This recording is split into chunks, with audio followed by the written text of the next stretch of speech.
초대교회사를 배우시면서 어떠신가요? 우리 선생님들? 초대교회사를 배우시면 어떤 뭔가 이제 다음 주부터 이제 라은성 이제 목사님이 오셔서 또 이제 말씀도 해주시겠지만 목사님이셔요? 예, 교수님인지. 아니 뭐 신학대학교 교수이기도 한데 이제 뭐 목사로서의 역할을 더 이제 하시니까 그 우리가 이제 초대교회사 공부하면서 아까도 이제 담임 목사님이 이제 교리에 대해서 이제 말씀을 하셨잖아요. 교리에 대해서 말씀하시고 이제 역사에 대해서 말씀하셨는데 되게 중요합니다. 여러분들이 그러니까 신앙생활을 하면서 솔직히 우리가 기독교라 그러면 교회라 그러면 단순히 이걸 그냥 종교라고 보잖아요. 자, 종교하면 여러분이 생각하시는 게 어떤 게 생각하시나요? 종교 딱 하면 종교하면 뭐라고 이해가 되십니까? 종교하시면 뭐라고 이해가 되시나요?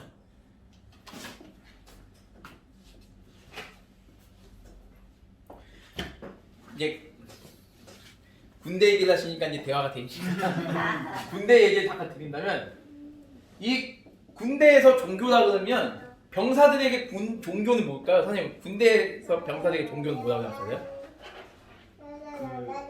사기를 이렇게 사기 고치. 네.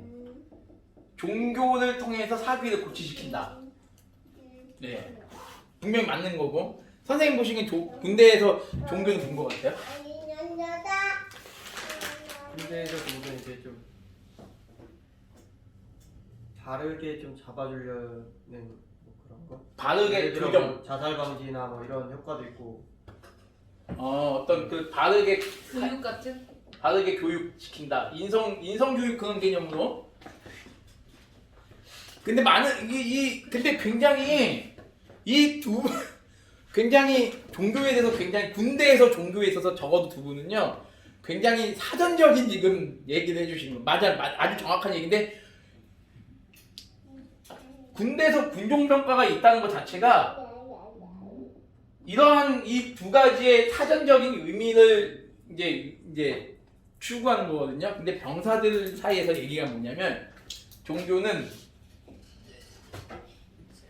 의지할 데가 없어서 찾는 게 종교다라고 얘기를 해요. 그래서 군대 4가지 종교가 있잖아요. 기독교, 불교, 천주교, 원불교 이렇게 4개가 있어요. 국방부에서 인정하는. 그래서 여기 4군데에서만 장교를 이제 배출한단 말이에요. 불교랑 원불교는 뭐 달라요? 원불교랑 다르죠. 네. 불교에서 2단이라고 보시면 돼요. 얘는. 네. 불교에서 2단인데 자 보세요. 아주 기가 막힌 건 뭐냐면 기독교에서 이런 2단 개념 이제 이렇게 됐지만 이제 저는 개인적으로 여러분에게 뭐 이 얘기를 하려는 건 아니지만 기독교나 불교는 그러니까 기독교와 천주교, 기독교와 불교가 다른 것처럼 기독교와 천주교도 다르다고 이해를 하시는 게 훨씬 편해요 지금은. 왜냐하면 이제는 천주교를 공식적으로 하나의 종교로 여러분들이 그냥 보시는 게 낫다고 저는 봐요. 왜냐하면 이단들이 너무 많아서. 근데 이 이단들이 굉장히 많아졌는데 그 이단 가운데 천주교를 넣기에는 이제는 너무 지금은 시대가 달라졌어요. 그래서 백과사전이나 군대에서도 하나의 종교로 이제 보는 거죠. 원불교도 마찬가지예요. 그냥 하나의 그냥 다른 종교로 이제 보는 거예요. 그러면 기독교의 이단들은 가서 그냥 기독교를 가요? 아니죠. 군대 가신 분들. 군대에서 그러니까 사회에서 내가 뭐 통일교를 믿었든 뭐 신천지를 믿었든 간에 얘네들이 만약에 군대 오잖아요. 절대 여기 안 오죠. 여기도 안 가죠. 그럼 어디서? 근데 군대에서 웃긴 거 뭐냐면 내가 통일교 신자다. 특히 신천지는 얘기 안 하죠 자기가. 네. 그런 건 안 하고 나머지 같은 거는 얘기하고 그 종교 하는 날 보내줘요. 그쵸. 내가 만약에 예를 들어 내가 옛날 예를 든다면 원불교가 없을 때는 원불교 믿는 애들이 불교를 갔어요. 그러면 저기 미국 같은 다른 나라. 미국은요 군종 병과가 뭐가 있냐면 이게 오늘 역사인데 군종 병과. 미국은 군대 얘기하니까 이제 대화하시길래 내가 하는 얘기인데 그 미국은 군종 병과에 뭐가 있냐면 기독교, 천주교, 유대교가 있어요. 유대교 군종이 있어요. 미국 유대교 군종. 그다음에 원불교 이런 건 없고 기독교, 천주교, 유대교 그리고 불교는 거의 없는데 불교가 있고 이렇게 4개가 있고 우리나라는 기독교, 천주교, 불교, 불교도 원불교. 있어요? 미국에? 있죠. 그리고 이스라엘은요 군종하면요 군종하면 이스라엘 유대교밖에 없어요. 이스라엘 기독교 없어요. 인정 유대교밖에 안 없어요. 하는구나. 예, 유대교밖에 국가 없어요. 자체가 인정. 예, 유대교밖에 없어요. 그다음에 중국은 아예 군종명가가 없어요. 어째 종교를 인정 안 하죠? 예, 중국은 아예 군종명가가 없어요. 중국 없고 인도도 군대인데 인도는 군종명가 중에 제일 압도적인 게 힌두교. 그다음에 불교, 그다음에 기독교. 무슬람은 없나 보네 거기. 이 모슬렘이 인도에는 없고요. 중국에 없고 유럽에 많아요. 유럽에. 오 그래요? 스위스, 아, 프랑스 진짜? 이런 데는 이슬람이 또 군종이 있어요. 근데 지금 우리나라에 이슬람을 지금 군종명가로 넣어달라고 지금 청원하잖아요. 왜냐하면 이슬람이 되게 많아요 우리나라에. 이거 너무 많이 들어오네. 근데 제가 서울 한남동을 가보니까요. 엄마가 이렇게 서울 한남동을 가보니까 엄마가 이렇게 머리에 그 터벅? 히잡 히잡? 애들이 히잡을 쓰고 학교에서 나오는 걸 봤어요. 어디서 한남초등학교에서 되게 많이 나와요. 한남초등학교에서? 예, 한남초등학교 내가 한 네 가정을 봤어요. 거기 그 앞에 우리 오빠 거기 내가 작년에 친구가 그쪽에 헬스 운영하는 친구가 있어서 놀러 갔다가 바로 앞에 있는데 한남초등학교 바로 앞에 있는데 친구를 기다리고 있는데 네 가정이 나오는데 애들이 내가 물어봤어요. 얘들아 너네 학교 여기 다니니까 한국말을 어눌하게 하는 애들이 초등학교 3학년짜리 애가 동생들 갖고 엄마가 저기 서 있더라고요. 여기 다닌다 그러더라고요. 한국에 온 지 얼마큼 됐냐니까 이제 제가 엄마한테 물어봤어요. 한국에 온 지 얼마큼 됐어요? 그러니까 한 6년 됐대요. 그래서 한국에 사냐니까 한국에 산대요. 남편은 한국인이 아니에요. 남편도 같은. 근데 미국에도 이슬람이 많을 것 같은데 인정을 안 해주고. 아직까지 미국의 군종명가에는 이슬람이 없어요. 9.11 테러 때문에 그러나? 그럴 수도 있겠다는 생각이 들어요. 근데 이제 이슬람 군종을 지금 우리나라에서 지금 인정해달라고 그러거든요. 인정해달라고. 근데 이슬람이 만약 군종이 돼버리면 제가 봤을 때는 굉장히 제가 웃긴 건 뭐냐면 여러분들 이거 아시는지 모르겠는데 우리나라 지금 이 민간 종교가 주로 어디서부터 영향을 받냐면 군대에서부터 영향을 받아요. 군대에서 이상하게 군종명가가 하나하나 창설되면서 사회에서도 그 종교가 점점 많아져요. 진짜 많아져요. 원래 우리나라의 군종명은요 기독교밖에 없었어요. 진짜? 이승만 대통령이 우리나라 군종병과 만들 때 불교를 안 하고. 기독교만 만들었어요. 이야 진짜 훌륭하신 분이네. 게다가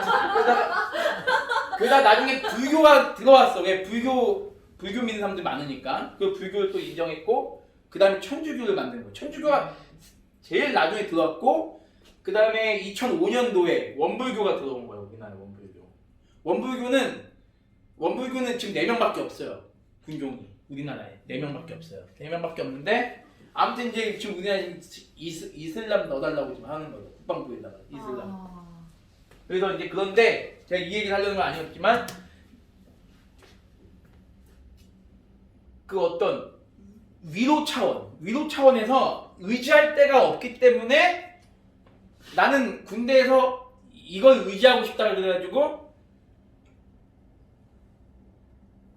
종교 활동 가는 병사들이 되게 많은 거야. 근데 제가 이 얘기 지금 왜 드리냐면 사기, 고치, 바르게 교육, 그리고 의지처 이 3가지가 군대에서의 군종의 병사들이 종교를 찾는 이유 중에 하나거든요. 근데 이게 저는 이게 잘못됐다는 게 아니라 여기만 머무르면 별 차이가 없어요. 그러면 기독교, 천주교, 불교, 원불교 다 똑같은 이거 똑같은 거기 때문에 별 차이가 없어요. 그 사람들이 가서 배우는 게 없다는 거예요. 가면 단지 예배도 보여요. 예배도 그냥 하나님이 있다고 믿는 게 아니라 그냥 내가 그 시간에 좀 마음이 좀 평안함을 얻기 위한 시간으로 갔다 오는 거예요. 불교도 마찬가지고 다 마찬가지고. 그리고 또 하나 간식을 주니까 맛있는 간식을. 제일 맛있는 간식 주는 게 불교거든요. 불교 가면 막 네, 치킨도 주고 막 햄버거 맞아요. 치킨 주고 햄버거도 주고 피자도 주고. 교회들이 막 위문 공연 오면요. 교회들이 위문 공연 오면 교회는 초코파이 기껏해 햄버거 하나 줘. 위문 공연 오면 교회는. 근데 불교에서 위문 공연 왔다 가면 장난 아니게 막 줘요. 저도 받으러 한번 가본 적 있는데 그래요? 석가탄신일날 네, 석가탄신일날 그 방송을 때리는 거예요. 군대에서 오늘 이제 석가탄신인데 오늘 가는 사람한테는 그 연예인도 보고 막 치킨도 주고 막 그런다 해가지고 저도 갔다 왔는데 진짜 풍성하게 줘요. 근데 성탄절 같은 날 기독교 부르잖아요. 그러면 초코파이 성탄절은요 거기 장교들만 먹을 거 많이 먹지 사병들은요 초코파이 한 개 나왔던 거 2개 나와요. 그냥 2개 나오고 우유 하나 나오거나 야쿠르트 하나 더 나오거나 아니면 그 숟가락 퍼먹는 거 뭐죠? 요플레. 요플레 이런 거 하나 더 주거나 그래. 그러면 그 요플레 하나 먹기 위해서 사람들이 막 가요 그냥. 근데 저는요 사회 우리 민간이라고 웃긴다. 이 사회의 일반적인 기독교 모습이 과연 이 군대의 기독교랑 무슨 차이가 있나라는 생각이 드는 거죠. 근데 그 제가 세계 1차 네. 대전이나 이런 전쟁 영화를 보면 제 전장 영화를 좋아하는데 그 전쟁 영화를 보면 그 연합군들이 보면 늘 이 들판에 앉아서 막 누구는 죽어나가고 누구는 팔 잘려 나가고 막 이러잖아요. 네. 거기서 이제 찬송을 부르면서 예배를 드리는 거예요. 네네. 근데 그들이 이제 거기서 자기들의 신을 막 예를 들어 막 오 마이 갓 막 이러면서 막 누가 죽어나가고 막 지저스 막 이러잖아요. 그러면은 막 거기서는 이제 생명이 왔다 갔다 하니까 네. 너무 그 예배 드리는 게 간절해 보이는 거죠. 군대도 마찬가지예요. 네. 진짜 수천 명 와요. 진짜 논사훈련소 같은 경우는 세례가 목적이 아니라 세례식 하는 날 세례 받으러 오는 사람한테는 먹을 거 이만큼 주거든요. 진짜. 근데 제가 나쁜 놈인데 저도 군대에서 세례를 한 번 더 받았어요.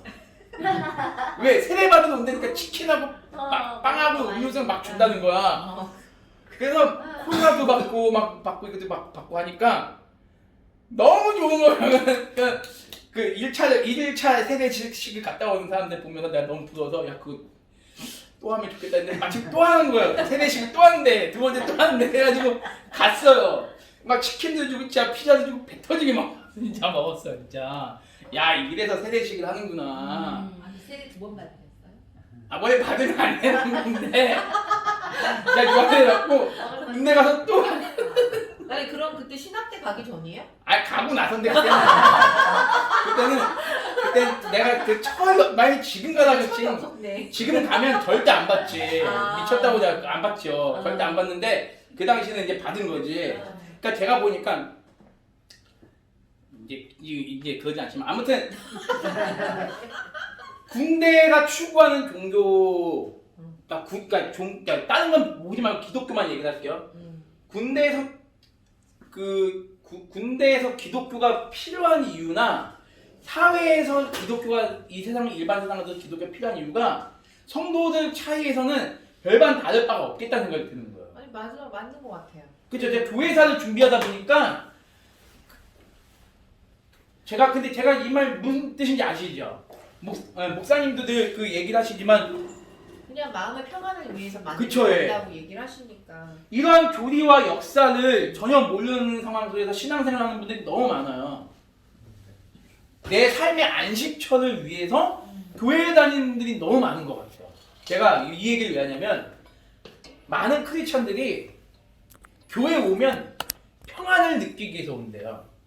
많은 크리스천들이 삶에 찌든 내 삶 속에서 스트레스를 풀고 마음의 안식처 그리고 이제 목사님이나 누구의 말을 들으면 그 설교를 들으면 마음이 너무 편안해진다는 거예요. 물론 저는 그거를 인정해요. 당연히 교회 와서 마음의 평안을 누려야죠. 마음의 평안을 누리고 안식을 누려야 되는데 그게 제일 큰 목적이 돼버린 것 같아요. 이런 교리와 역사를 통해서 성경이 말하고자 하는 하나님에 대해서는 전혀 관심이 없고 맞아요. 글을 쓰는 사람들 되게 보면 아 나는 오늘 교회 오면 너무 마음이 편해 막 오늘 교회 오면 나는 남편과 싸웠는데 교회 와서 좀 마음이 풀어졌어 뭐 이런 얘기하고 애들 때문에 스트레스 받았는데 와서 뭐 아니면 누가 죽었는데 오니까 아 너무 기뻐서 막 사람들이 나를 위로해줘가지고 너무 기뻐 그거에만 너무 머물러 있는 게 너무 많은 거야. 그렇죠. 그래서 이 초대교회사를 제가 이제 초대교회사를 보면요 아 이게 정말 멋있다는 생각이 들어요. 그 또 하나 또 어떤 생각을 하게 되냐면 예수님을 믿지 않는 사람들, 그러니까 전도에도 예수님 믿지 않는 사람들 있잖아요. 그러니까 일반 세상 사람들한테 기독교는 의지처, 뭐 삶의 의지처, 삶의 안식처로 생각을 하기 때문에 일반 사람들 앞에 나는 의지처 필요 없어, 난 내 힘으로 살아갈 수 있어 라고 생각하는 사람 너무 많은 거예요. 또 불신자들 가운데. 그러다 보니까 또 신앙생활을 하지 않는 거죠. 아 하나님은 없어. 뭐 아니 뭐야 교회 안 다녀도 돼. 교회 안 다녀도 행복하고 즐겁게 살아갈 수 있어. 이렇게 생각하는 사람들이 많은 거죠. 저는 이 기독교라는 게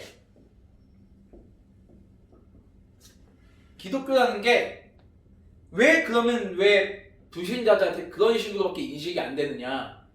저는요 그게 바로 우리 지난 130년, 40년 동안에 한국 교회가 추구해 왔던 신앙이 결국에는 이 신앙 정도밖에 안 된다는 결론을 내린 거죠. 맞죠? 권사님이 맞다는 말이에요. 상증인가? 그러면 많이 애초부터 교회가 이 교리와 역사에 대해서 관심을 가지고 교육을 했다면 이 기독교야말로 정말 과학적이고 체계적인 종교가 없다는 사실을 알 텐데 지금 이거를 우리가 너무 늦게 시작을 한 거죠. 그러니까 선교사님들의 공헌을 절대 무시하지 않습니다. 선교사님들이 우리나라에 오셨던 선교사님들이 처음에 이제 제가 이게 초기 변증가랑 이제 오늘 초기 변증가 할 건데 이 변증가랑 맞물리는 얘기거든요. 초대 우리나라 선교사님들이 어떤 식으로 복음 전했나요? 어떤 식으로? 학교를 짓고 병원을 짓고 학교 짓는 것보다 병원을 먼저 한 게 있었어. 먼저 구제 사역을 먼저 했어. 구제 사역 한국 교회사에서 보면 구제가 먼저. 왜 구제가 먼저일까요? 그 당시 우리나라 사람들이 가난하기 때문에 양반들도 솔직히 자기네들이 잘 사는 줄 알지만 알고 보니 양반들도 제대로 사는 게 아니었거든요.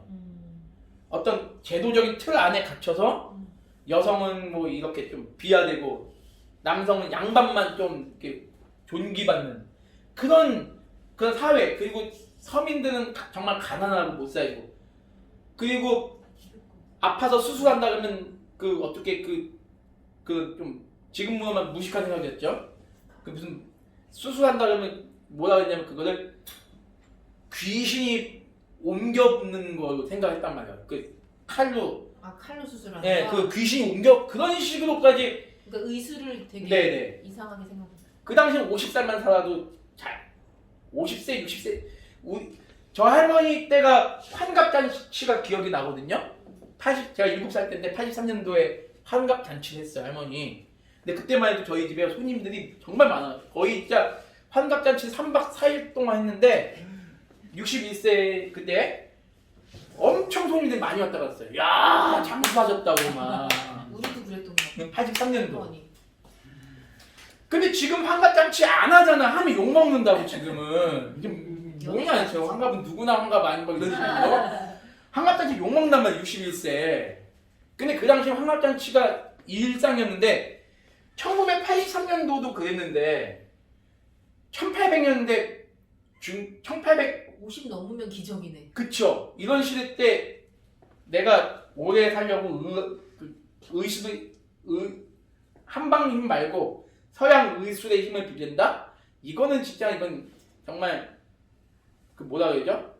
그 머리털 하나 조상이 주신 머리털 하나 훼손하는 것처럼 여기는 유교 때문에 유교. 예.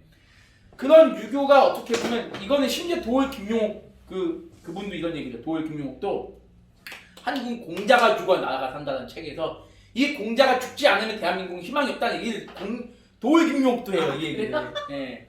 그러니까 이 유교 사상이 얼마나 그때 폐쇄적인 사회를 만들었는지. 그러니까 그런 상황 속에서 우리나라 선교사들이 할 수 있었던 뭐냐면 아까 목사님 말씀하신 대로 구제와 의료와 교육 사업을 해나갈 수밖에 없었던 거죠. 그럼 그걸 통해서 뭘 보여주는 거죠? 우리 기독교는 이렇게 여러분들에게 의지처가 되고 소망이 되고 이렇게 희망이 되는 종교입니다. 이걸 보여준 거죠. 한국교회 역사에서. 나중에 한국교회에서 하면 같이 배우겠지만. 근데 이게 너무 우리나라는 그러니까 우리나라 한이 많은 민족이라고 그러잖아요. 이 한이 많은 민족 가운데 기독교가 들어왔기 때문에 이 한을 풀어주는 기독교 역사가 그 공헌은 정말 지대해서 진짜 우리나라 기독교 역사 140년 중에서 초기 8, 90년은요 부흥이 안 된 적이 없어요. 그래서 저는 개인적으로 1960년대에서 1990년대 한 초중반까지는요 이런 얘기를 많이 들었고 저도 실로 아마 장로님께서도 다 집사 권상 다 보셨지만 어디든지 웬만하면 십자가 세우면 다 교회가 부흥이 돼요. 십자가만 꽂으면 다 부흥이 돼. 왜? 다 와. 그리고 만약에 우리 교회가 지금 89년, 91년 뭐 이 정도 따로 지금 시기가 이 시기라면 우리 교회에서 다음 주부터 말씀 사경한다 그러면 다른 데서 다 와요. 다 와요. 꽉꽉 쳐요. 90년대? 90년 초반만 해도 그랬어요. 그래요? 그럼요. 예, 저 중학교 부흥회마다 다 몰려다니고. 네, 어느 교회에서 부흥이 안 돼. 우리 오늘은 내일 저기 가자. 야, 어디 교회에서 부흥이 안 돼. 언젠데? 다음 주? 아, 나 다음 주에 나 김장해야 되는데 못 가. 나 김장 안 하겠다 갈래. 막 이랬단 말이에요. 자기 교회 예배 드리고 또 간다. 그럼요. 예. 근데 지금은요, 지네 교회 부흥회. 자기 교회 부흥회도 안 오는 시기잖아요. 2010년대 넘어오면서. 불과 몇 년 전 같은데 네. 되게 달라졌네요. 제가 왜 근데 제가 너무 안타까운 게 뭐냐면, 왜 안 오겠어요? 제가 이 상황을 보니까 왜 이분들이 교회를 안 나올까요? 배부르고 따스하니까 교회를 안 다니는 거야. 왜? 교회가 그걸 그렇게 가르쳐 왔다는 거야. 교회는 신앙, 하나님에 대해서 가르치는 게 아니라 여러분이 교회 다니면 맞아. 빵 먹고 밥 주고 배 따스하게 주고 마음의 위로도 얻고 예. 그걸로 끝나는 거예요. 그걸로 끝나서 저는요 이 선교사님들의 역할이 너무 훌륭했지만 그런 부분 정말 큰 아쉬움이 바로 그런 거예요. 그분들이 설교를 안 했나? 설교했을 거. 설교도 다 그런 거지. 예수 믿으면 복 받습니다. 자, 예수 믿으면 천국 갑니다. 예수 안 믿으면 지옥 갑니다. 여기 이 정도예요. 여러분들이 나중에 기회가 되면 그런 설교를 들어볼 기회가 없는데 아무튼 지금 다 돌아가셨으니까 우리는 한국의 훌륭한 부흥사들 설교를 녹취되어 있는 게 있는지 모르겠는데 그 설교 다 들어보면요 다 내용이 그런 거예요. 하나님 어떤 분이시고 우리가 믿는 교리는 이런 것이고 웨스트민스터 이응자도 얘기를 안 해요. 아니 그분들은 그것도 몰라요. 군대에도 설교가 다 그래요. 목사님들이 군대에도 그 상황이 어쩔 수 없기 때문에 그 군인들에게 복음 전해야 되니까 여러분들 자살하고 싶어도 하나님이 계시기 때문에 여러분에게 하나님은 위로해 줄 겁니다. 그러면 그러니까 그런 얘기를 듣고 예수님 믿는 사람도 있죠. 물론 나중에 물론 있잖아요. 먹을 거 주고 우리 부모님 세대는 다 성경학교 때 그 먹을 거 받으면서 예수 믿은 거잖아요. 그걸 부인하는 게 아니라 그걸 부인하는 게 아니라 그런 좋은 점도 이야기하지만 너무 우리나라는 너무 이렇게 100년 이상 온 거야. 좀 거기서 좀 이게 좀 한 1, 2년 정도 그렇게 했으면 그 다음 단계에서 좀 뭔가 이제 하나님에 대해서 그 교회에 대해서 이거를 예수님에 대해서 이걸 하나하나 알려줘야 되는데 그런 개념이 없던 거죠. 제가 좀 이따 얘기할 이 초기 변증가들은요 이 부분에 1900년 전 분들인데 이 부분에서 이분들은 이미 그때 깨어서 이미 기독교 핍박한 로마 제국에게 우리 기독교는 이러한 기독교입니다 라고 얘기했던 분들이에요. 이분들은 교부들 이후에요?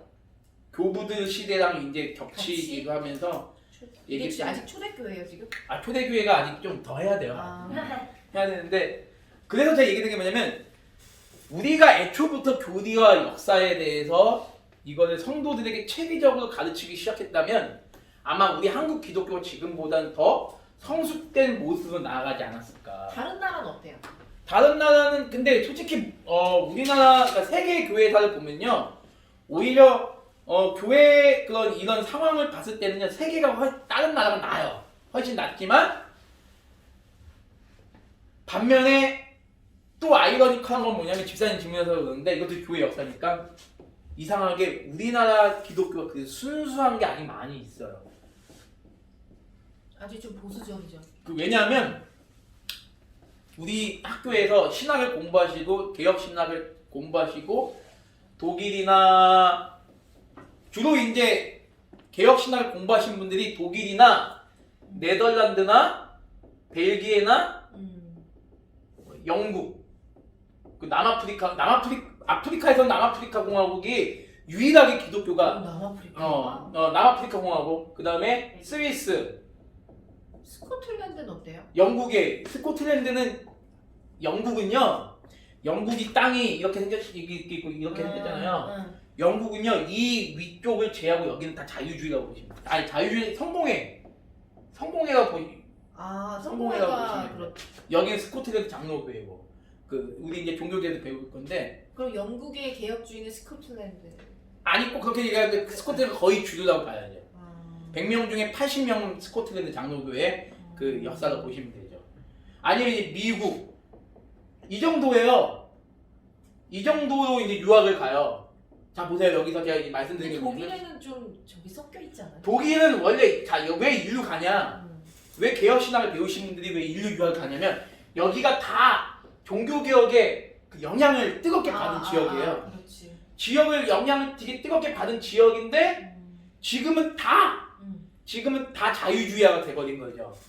네덜란드나 뭐 이런 뭐 독일은 이미 동성애가 아주 활발하게 일어나고 그런데 왜 인류 유학을 가냐면 여기에 개혁신학과 관련된 역사나 그런 문서들이 많아요. 이거를 발견해내기 위해서 발견해서 한국말로 번역해서 한국교회에 알려주기 위해서 이분들이 유학을 가는 거예요. 근데 이 얘기를 하는 동시에 어떤 얘기냐면 여기를 유학 갔던 선배들의 말을 들어보면 대한민국에서 자유주의 또는 진보주의라고 불리는 감리교회나 성공회나 네. 이런 이런 광나루 장신대학교 같은 데가 오히려 이런 데 오니까 너무 보수다라는 거죠. 너무 보수다라는 거죠.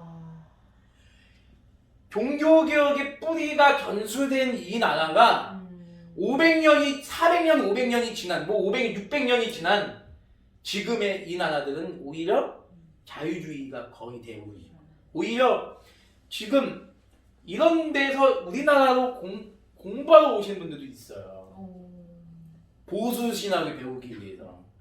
그래도 아직까지 우리나라 신학이 순수한 거. 그러니까 우리가 봤을 때 이 교단이 굉장히 진보적인데 여기서 보니까 너무나도 보수적인. 그럼 우리는 어느 정도겠어? 우리는 극보수라는 거예요. 예신교는 스위스의 어떤 그러니까 우리 교단에 그 박상봉 목사님이라는 분이 계세요. 아주 훌륭한 분이 계신데 그분이 이제 스위스에서 논문 지도를 받고 있는데 물어봤대요. 너가 속한 교단은 어디냐? 그러니까 스위스 말로 뭐 HPD 뭐 있는데 생각 안 나요? 너가 속한 교단은 어디냐라고 물어봤는데 이 사람이 내가 속한 교단이 대신교단이기 때문에 대신교단은 설마 알겠거니 하고 가만히 있었대요. 주로 이제 해외에서 유명한 보수교단이면 장로교단이고 다 알아요. 해외에서는 장로교단만큼 보수교단이 없다는 거죠. 성경적인 교단이 없다는 거죠. 장로교단은 합동측 고시 웬만하면 다 안다는 거야. 근데 그 지도 교수님이 한국말로 그랬대요. 합동? 고시? 스위스에서? 네, 지도 교수님이 합동? 우리나라 교단을 알아요? 그걸 몰란 거야. 고심 하더니 그 다음 말은 대신 딱 이었대요.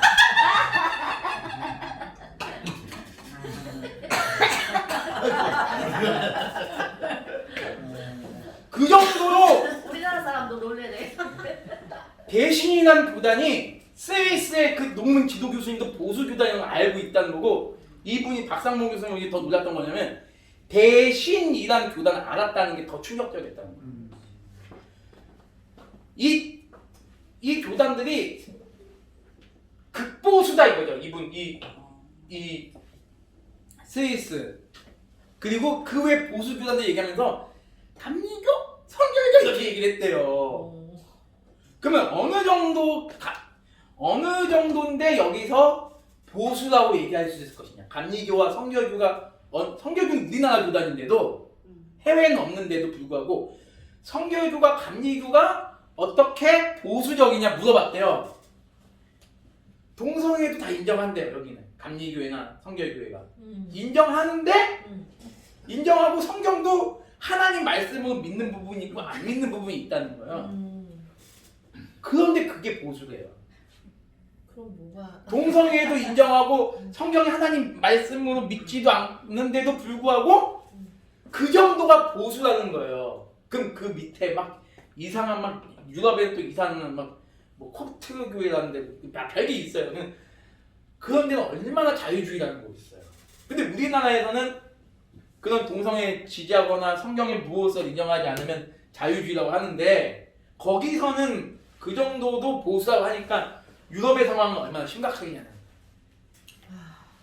그러니까 지금 유럽으로 유학을 가시려고 하는 목사님들은요, 거기서 신학을 배우려고 하는 어떤 사람들이냐, 더 자유주의를 배우기 위해서 가는 분들이고, 아니면 보수주의를 추구하는 분들이 유학을 가는 분들은 이런 500년 전의 역사적인 사건, 문서 그런 내용들 연구하기 위해서 가는 거거든요. 그래서 그게 아니라면 저는 제가 이제 유학을 생각하는 분들한테 이런 얘기를 해요. 네가 교수가 되지 않거나 정말 내가 세계적인 석학이 돼서 한국 교회의 이런 보수 신학을 알리고자 하는 마음으로 네가 유학을 갈 생각이 없다면 난 한국만큼 보수 신학을 공부할 수 있는 곳은 없다라는 얘기를 해요. 저도 유학을 이제 저는 이제 돈도 없고 언어도 안 되고 해서 유학을 포기했지만 이런 목적으로 가고 있지는 않거든요. 어떤 종교개혁의 어떤 역사를 공부하기 위해서. 왜냐면 좋은 분들이 많이 책을 번역했기 때문에 그것만 열심히 봐도 공부가 되거든요. 그런데 그 이재신 목사님 같은 훌륭한 분이 계시니까 공부할 필요가 없어요. 괜히 유학을 가서. 근데 이제 그래서 저는 그래요. 한국의 신학이 굉장히 보수적이라고 보지만 그럼에도 불구하고 그건 어디까지 신학에서의 내용이지 일반 교회들에서 살고 있는 성도들 안에서는 보수나 이런 자유 이런 게 중요하지 않고 내 삶에 이게 어느 정도 필요성을 채워주냐, 어느 만족성 여기 머물러 있기 때문에 애초에 우리가 선교사님들을 통해서 우리가 기독교를 수용을 했지만 그런 부분에 되게 안타까움이 있는 거죠. 이런 교리와 역사적인 부분을 우리가 제대로 배우지 못하고 기독교를 수용했기 때문에 단순히 기독교는 우리에게 마음에 위안을 주는 아니면 복을 주는 그런 수준밖에 안 되는 거죠. 군대도 마찬가지고 일반 사회도 마찬가지고 절대 교리 설교 안 해요. 군대에서 할 수는 있지만 거의 대부분이 얼마나 힘들었어. 여자친구는 헤어져서 힘들었지. 아이고 기도해줄게 목사님. 뭐 저도 그런 적도 있지만 그 자살하고 싶은 사람 손들어보면 막 탈영하고 왜 엄마가 보고 싶어서 그런 사람들이 뭐가 위로가 되겠어요. 너무 인간적인 위로만 하는. 네. 근데 군대나 사회나 똑같네요. 그쵸. 예. 거의 편. 군대 그 비유가 너무. 예. 저는 개인적으로 그래서 이제 똑같은데? 솔직히 이 개혁신앙이란 말이 저는 애초에 이 기독교 신앙은 뭐 그냥 기독교 신앙이잖아요. 그냥 기독교 신앙이란 말로 표현하면 딱 되는데 하도 기독교 신앙이란 말 가운데 여러 가지 막 이상한 신앙들이 너무 많으니까 결국에 이런 개혁신앙이라는 표현을 쓸 수밖에 없는 지금 현실. 이게 안타깝긴 한데 그래도 이제 감사한 거는 우리 사랑 가득교회 같은 교회들이 점점 늘어나고 있는 게 감사한 거고, 우리 이재신 목사님이 농담 삼아서 얘기하시는 건지 모르겠지만 우리 사랑 가득교회가 제가 감히 말씀드렸을지 모르겠지만 우리나라에서 탑 100교회 안에 충분히 들리죠 목사님? 오늘 목사님 말씀이 너무 좋았어요. 네, 저 오늘 목사님 막 울면서 마지막 기도하시면는데 제가 목사님 갑자기 너무 뜨거우시네. 그 정도로 아주 우리는 은혜가 충만한 교회 다닌다는 거 여러분이 감사하시면 좋을 것 같아요. 그래서 제가 그 얘기를 이제 오늘 변증과 얘기를 하려고 했기 때문에 이 얘기 잠깐 드린 거거든요. 아까 군대 얘기가 나와서 잘 된 것 같아. 군대 얘기는 그 두 분의 눈이 막 뿅뿅 여자 만나 이제 만날 일이 없구나. 여기 여자 만나서 군대 얘기하면 안 좋은데.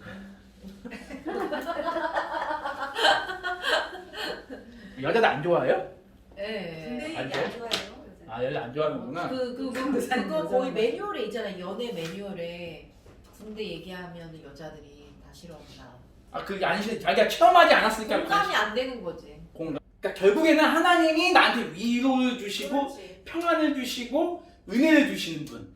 네, 이 말을 하고 싶은 게 지금 코로나 시대에 나도 경험을 했지만 그 기복신앙 가지고 그 성경 공부 그때 했던 그 신앙 그걸 가지고 코로나 시대에도 버티고 있어요. 안 나오고 교회에. 아 교회 안 나오고. 그렇지. 교회 안 가. 지금 내가 지금 네, 그런 근데 신앙을 이번에 코로나 때 가지고 그런 게 다 있어요. 드러나는 게 느껴지지 않아요? 그랬어요. 맞아요. 그러니까 지금 그런 힘으로 지금 나머지 그냥 온라인 예배를 계속 고수하거나 아니 온라인과 오프라인을 병행하더라도 성도들이 자기들이 겁이 나서 안 나가잖아요. 그쵸. 코로나를 핑계로. 그렇지. 그래도 응. 하나님이 나 그렇지. 이제 코로나 갔는데. 기복 그걸 가지고 그쵸, 성경 그쵸. 했던 거 음. 그걸 가지고 산다니까. 나도 어제 그 선생님을 만났는데 예전에 신학 그거까지 하려고 했었던 사람이고 성경 공부를 하면서 구역장 하면서 그거를 들려줬을 때 구역원들이 많은 힘을 얻고 그랬다는 거야. 근데 지금 교회에 출석을 안 하고 CTS 듣고 이렇게 사는데 그 기복신앙 그런 힘을 가지고 있더라고. 그쵸. 예. 네. 너무 안타깝죠. 위압을 가지고 있는 거야. 그리고 교회 안 나가고. 그래서 참 안타까운 게 지금 군대 그거하고 똑같은 그러니까. 심리예요. 다. 그러니까 하나님을 물론 우리는 다 인정하시잖아요. 그게 필요하죠, 물론. 그게 없으면 무슨 교회를 이렇게 얘기하면 또 조심해야겠다. 그게 없으면 무슨 교회 다닐 맛이 있겠습니까? 이렇게 얘기하면 안 되겠지만 그게 당연히 기독교 신앙 가운데 있죠. 있는 건데 너무 그것만 얘기를 한 거야. 우리 한국 교회는 지금까지. 이제는 더 이상 그 필요 없어요. 이제 너네 기독교 말하는 그 위로 없이도 우리는 잘 살 수 있어. 그렇기 때문에 지금 전도가 저는 안 된다고 봐요. 맞아요. 그러니까 저희 아버지가 한 얘기가 뭐냐면 왜 지금 30대, 40대, 50대 초반 목회자들이 왜 교회 세우면 왜 부흥이 제대로 안 되는지 아냐? 위에 선배 목사들이 그걸 다 망쳤다는 거예요. 근데 저는 공감해요. 그 말에 어느 정도. 그러니까 물론 교회가 대형화되는 것도 좋지만 너무 교회 복음을 싸구려 복음 만든 거죠. 값싼 복음. 그런 표현을 누가 했는데 값싼 복음을 만들고 교회 수준이 굉장히 저질적이 됐어요. 예수 믿으면 복 받는다 수준. 그리고 다른 게 하나도 없는 거예요. 불교처럼 비나이다 똑같은 거예요. 대상만 다르고 비나이다는 똑같은 거예요. 복 주시옵소서. 내 자녀 수능 시험 잘 보게 해주시옵소서. 내 자녀 결혼 잘하게 해주시옵소서. 똑같은 거예요. 단지 비는 대상만 달라진 거예요. 근데 왜 그러냐? 교리와 역사에 대한 신앙이 없기 때문에. 지식이 없기. 오히려 지식이라 표현할게요. 교리와 역사에 대한 지식이 없기 때문에. 그래서 목사님이 그토록 웨스트민스터 신앙고백서를 강조하고 교리를 강조하는 이유가 바로 그런 거지. 개혁주의가 교리를 강조하고 역사를 강조해야 한다 해서 얘네는 맨날 교리, 역사, 맨날 따분하고 무미건조하고 이렇게 생각하는 사람 너무 많은데 그렇게 생각하는 사람들을 그렇게 만든 원인이 한국 교회 초기 역사가 그렇게 만든 거죠. 그래서 저는 한국 교회사를 우리 사랑받교회가 이번에 이제 장로 임시식을 통해서 다시 새롭게 써갈 수 있는 그런 역사가 됐으면 좋겠습니다. 아멘. 이렇게 그렇기 때문에 더 여러분들 교리를 더 보시고요. 역사를 더 공부하시면 좋겠다는 생각이 들어요. 오늘 이제 제가 이제 기독교 변증가 하기 전에 그 저번 쪽에 헤르마스에 대해서 잠깐 봤잖아요. 이 헤르마스가 여자인데 이분이 했던 얘기 중에 제가 하나 빼먹은 것이 뭐가 있냐면 이분이 오늘 이제 목사님 창조 얘기했지만 이분이 처음 했던 얘기했어요. 이분이 좀 이상한 분이라고 얘기했잖아요. 제가 그 이분의 헤르마스의 목자라는 책이 정경에 들어갈 수 없었던 이유고 너무 신비주의고 너무 계시 자기 뭐 환상 막 이런 얘기 너무 많았는데 이분이 그 했던 얘기 중에 우리가 받아야 될 말씀이 뭐가 있냐면 하나님의 창조는 처음 했던 분입니다. 이 말을 하나님의 창조는 무로부터의 창조다. 무로부터의 창조고 하나님의 창조는 아까 목사님 말씀하신 말씀으로의 창조란 말을 해요. 이런 표현을 써요. 이 헤르마스라는 여성이 무로부터의 창조다. 근데 오늘날 기독교인애들 이게 굉장히 그 논쟁거리가 되게 많거든요. 무에서 창조가 아니라 있던 것에서 하나님 창조했다고 얘기하는 분들도 있어요. 창세기 1장 2절 3절 말씀을 근거로. 왜냐하면 거기 보면 하나님이 태초 천지를 창조하시니라 한 다음에 무슨 얘기하냐면 땅이 공허하고 흑암이 깊음이 있고 하나님의 신이 수면을 막 떠돌아다녔다.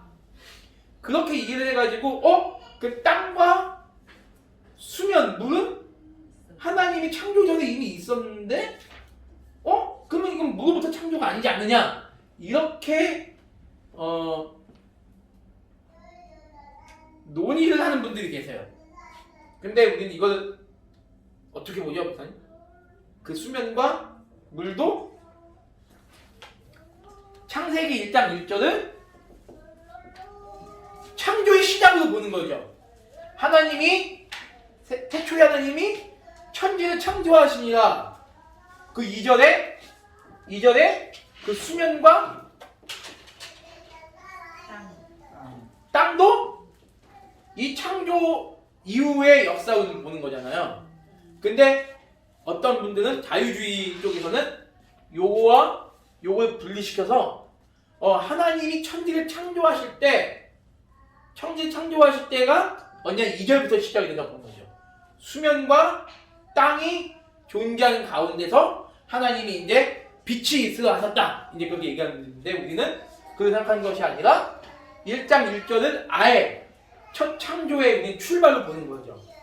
그래서 이제 이 운행하신이라 돼 있으니까 네. 이게 아까 에스겔 말씀처럼 쉬지 않고 일하고 계신 게 아닌가? 그쵸. 그래서 헤르마스가 그래서 무로부터 창조를 얘기해요. 그 당시 이런 존재가 있었나 봐요. 하나님의 창조는 무에서의 창조고 하나님의 창조는 말씀으로의 창조다.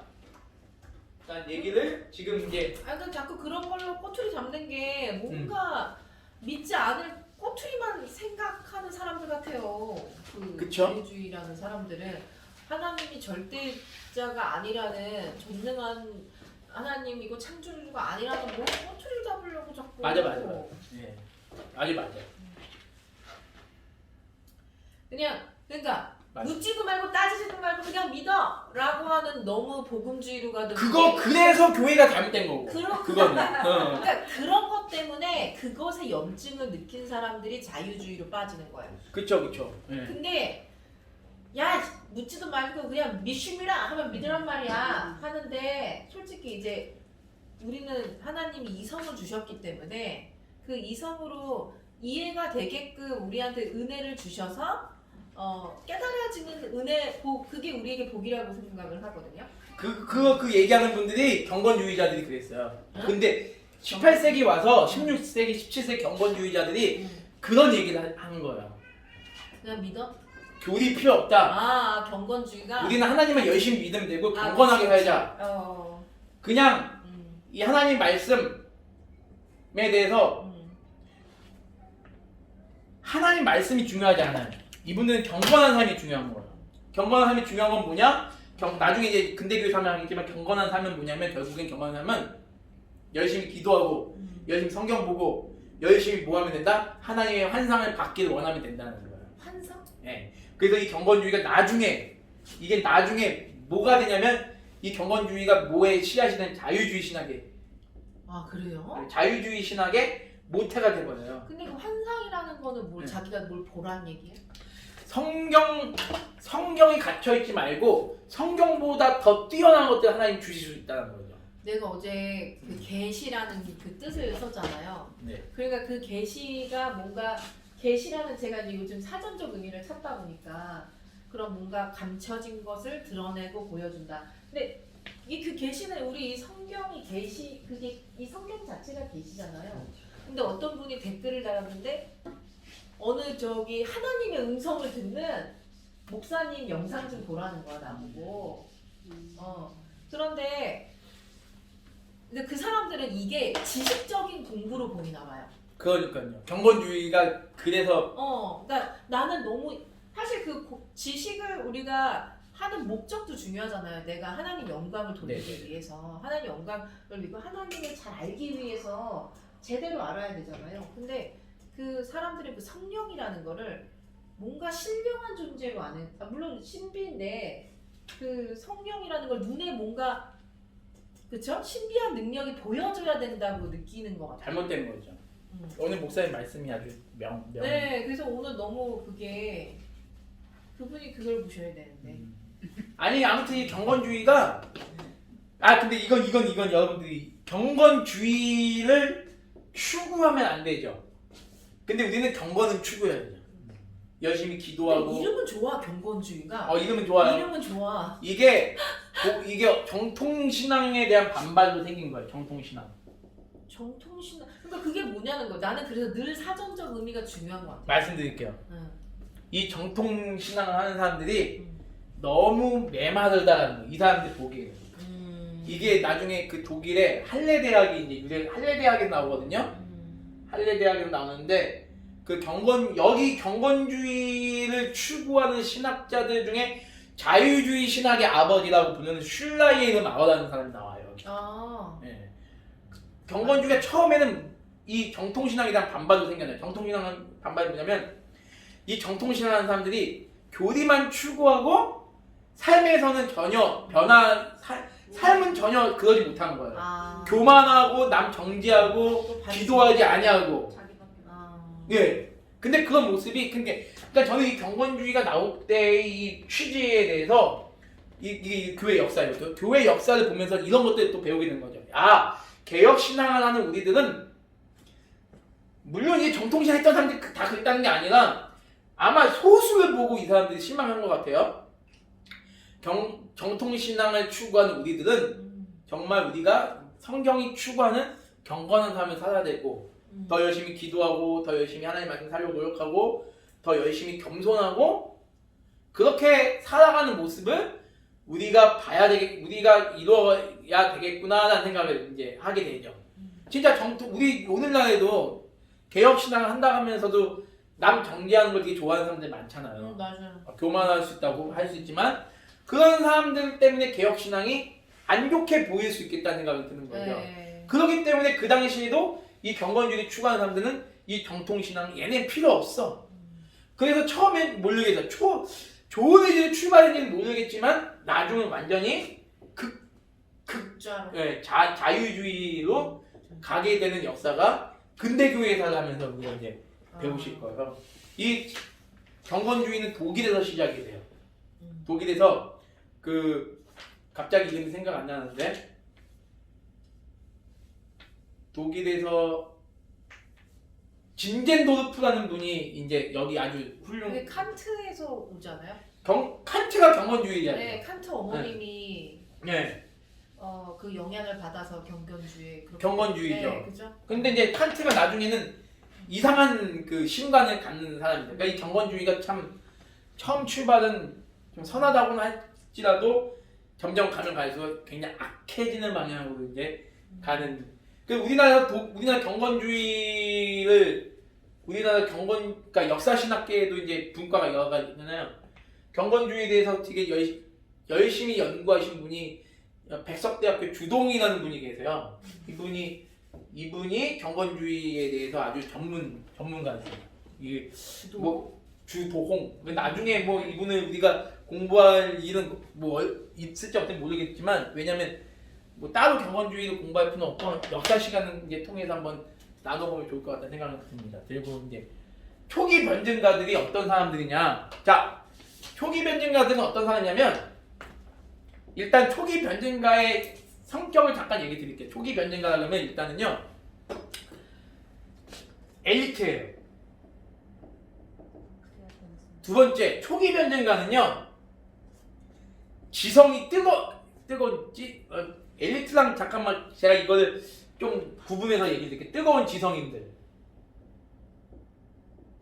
세 번째는요 말 그대로 경건한 사람들.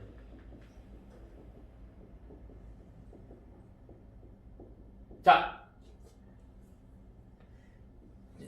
변증가라는 뜻이 뭘까? 초기는 자, 초기 처음 초창기. 이제 아는 영어만 쓸게요. 아는 영어. 아폴로, 지스츠 이렇게 초기 변증가 이 정도까지. 깜짝 놀라시는 거. 오 이러면서. 어려운데. 아폴로 라틴어는 그냥 읽으시면 돼요. 아폴로 기스츠 치로 읽어주세요. 그 라틴어요?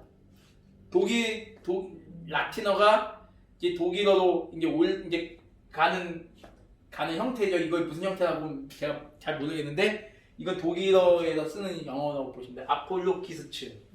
그래서 초기 변증가.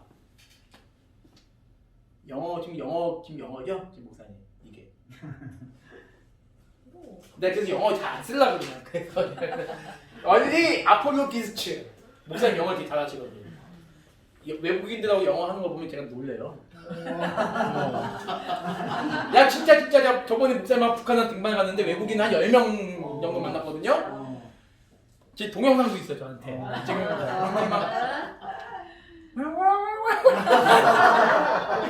외국인이 왜 이렇게 귀가 안 열려가지고 내가 둘이 무슨 얘기하는 거야. 그리고 한 6명이서 단체 사진 찍은 적도 있어요. 저는 한마디도 못하고 그냥 그때 You are welcome 이것만 했는데 잘하시더라고. 근데 얼리 아폴로 기스츠 해가지고 초기 변증가. 왜 그럼 변증가가 뭔 뜻이냐면요. 변증가가 쉽게 말하면 그렇게 생각하시면 돼요. 변호하고 증명하는 사람들이에요. 변호하고 증명하는 사람들. 그럼 뭘 변호하고 증명하는 사람들일까요? 이거를 지금 로마 제국 핍박을 하는 로마 제국 앞에서 좀 더 구체적으로 하나님 진리 이렇게 또 있지만 기독교를 변호하고 증명하는 사람들. 이거예요. 쉽게 말해서 정민 형제가 이제 나를 막 박해. 나 예수 믿는 사람이라고. 근데 내가 이제 정민 형제한테 얘기한 거. 기독교가 이런 종교고 이런 종교인데 우리를 좀 믿어달라. 우리 나쁜 종교 아니다. 우리 사교 아니다. 우리 사이비 아니다. 우리는 어떤 종교다? 로마 제국에 우리는 최대한의 이로운 역할을 하려는 종교다. 여느 이단이 아니다. 괜찮았어. 여느 이단이 아니다. 이러고 있어요. 여느 이단이 아니다. 그거를 변호하기 위한 사람들이 누구냐? 변증가들. 변증가. 무슨 말인지 이해되시죠? 변증가들인데 그러면 이 변증가들이 그런 역할을 감당하려면 뭐가 있어야 되겠어요? 일단 지식이 있어야 돼요. 지식이. 그래서 이들은 대부분이 엘리트예요. 자, 그럼 일단은 초기 변증가가 나올 수밖에 없었던 배경을 대충 여러분 아실 거예요. 그러면 박해가 시작이 되니까 기독교를 지키기 위해서. 자, 속사도교부랑 변증가들하고는 약간 좀 달라요. 속사도는 어떤 것, 일단 힌트를 한번 여러분이 답을 추적해 나가시면요 이해하시기가 좀 더 편하실 거예요. 자, 속사도는 힌트를 드릴게요. 속사도와 변증가의 약간은 미묘한 차이점 한번 맞춰보세요. 속사도는 내부적인 면이고요. 변증가는 외부적인 면입니다. 속사도는 내부적으로 뭔가 하는 거고 변증가는 외부적으로 뭔가 하는 거겠죠. 그러면 둘의 차이점 뭘까요? 속사도와 변증가들의 차이점. 속사도는 내부적으로 무엇인가 하는 사람들. 변증가는 외부적으로 무엇인가 하는 사람들. 무슨 차이점이 있을까요? 우리 정민 선생님 한번 얘기 한번 해보실래요? 아는데 설명이 안 되네. 대충 아마 아실 거라고 믿어요. 믿는 사람한테 네. 하는 거랑 믿지 않는 사람한테. 그쵸? 믿는 사람한테는 뭐라는 거죠, 속사도는? 바른 신앙을 가지고. 그쵸? 바른 신앙, 교리에 대해서 그러니까 그러니까 쉽게 말해서 교회를 이제 어떤 체계적으로 세워나가는 역할을 하는 분들이 이 속사도 교부들의 역할이었다면 변증가는 교회 바깥에 아직 불신자들 그리고 핍박자들 이런 사람들을 대상으로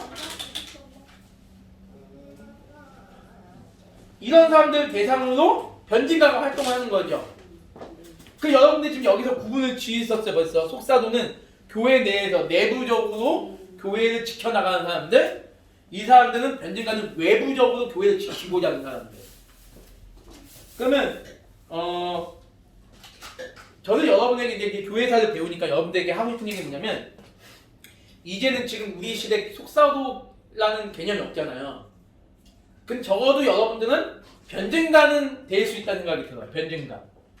변증가는 충분히 될 수 있어요. 여러분들이 개인적으로 전도에 있어서 여러분 변증이 필요하다고 보시나요? 변증이 필요하다고 보시죠. 저도 변증이 필요하다고 봐요. 근데 원래 전도는 예수 천당 불신지옥이다.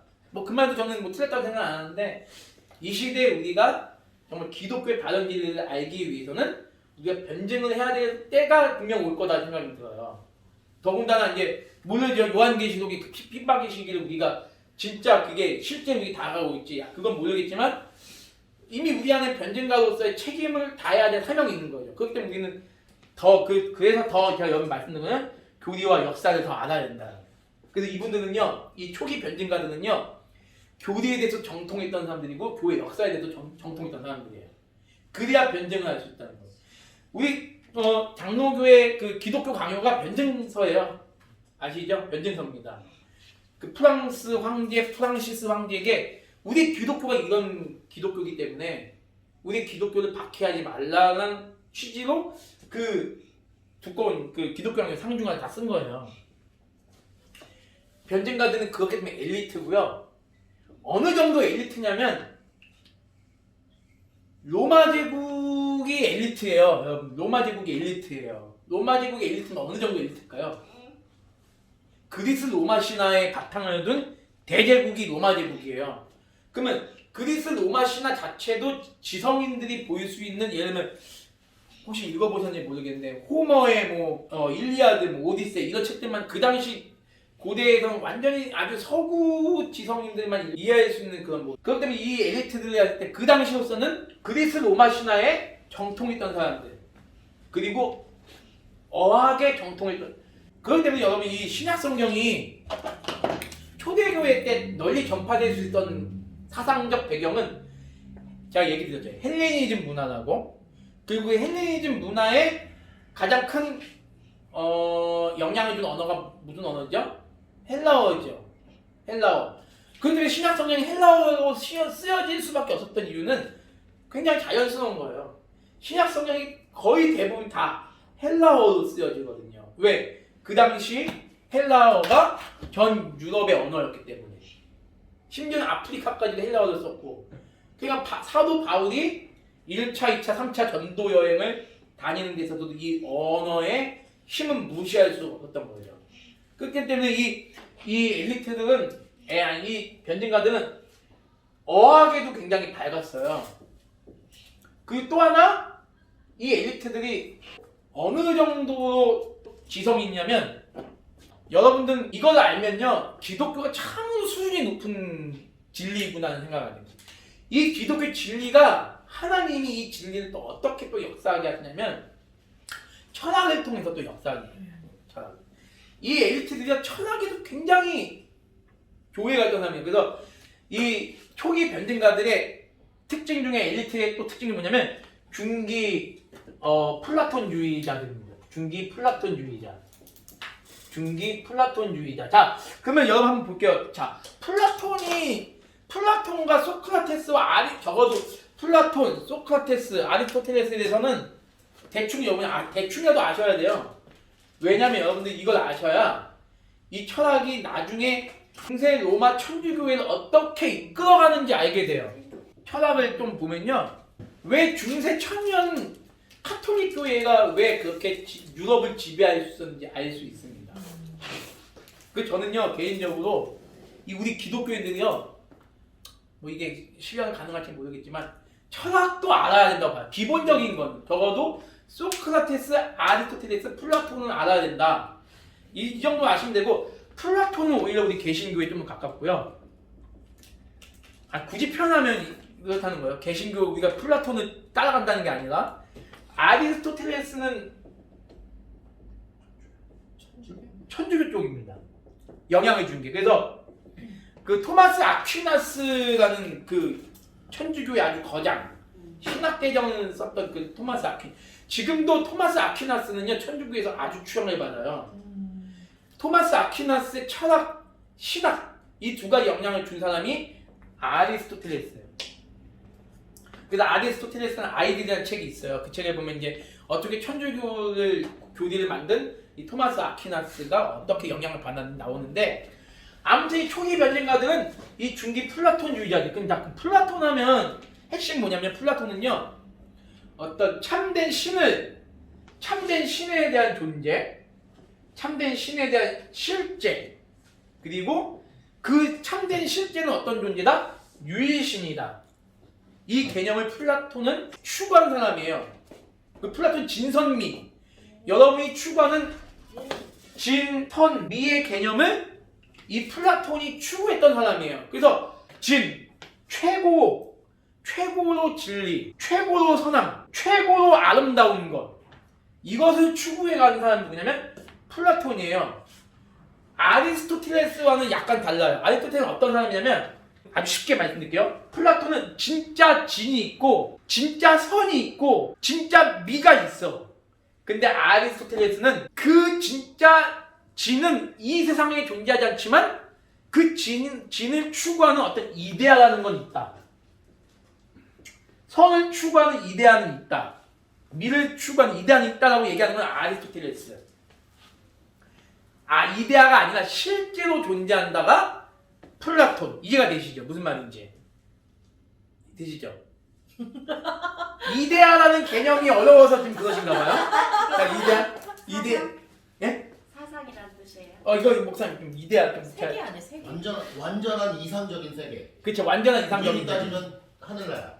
네. 어, 우리 눈에는 안 보이지만 플라톤은 눈에 보이는 실제가 있다는 거고요.